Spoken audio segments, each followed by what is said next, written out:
and led to a more speedy pace.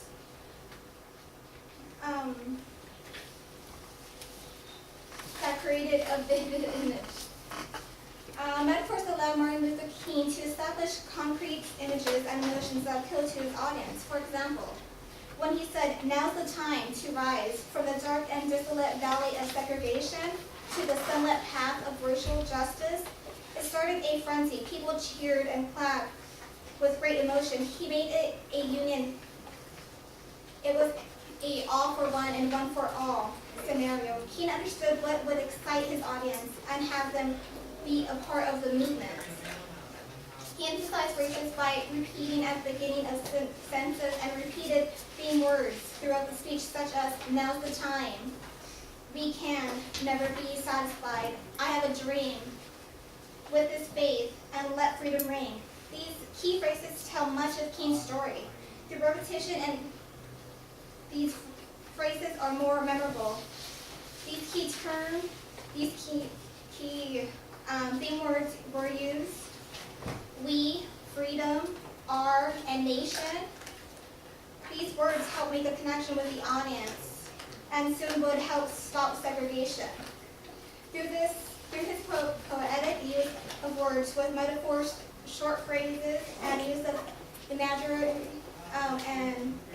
imagery and emotional appeal, Martin Luther King was able to make an effective delivery.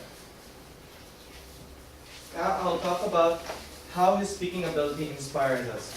According to an extract by Reed in the Journal of Negro History, Martin Luther King was a persuasive speaker. He was also a great public speaker. He was able to inspire a crowd. He imbued emotional and spiritual quality in his speeches. Now, one of the most amazing things, in one speech, he was able to do 4 things. He was able to connect the crowd, he was able to stir emotions, confirm their beliefs for freedom, and he was able to deliver a speech that will not be forgotten.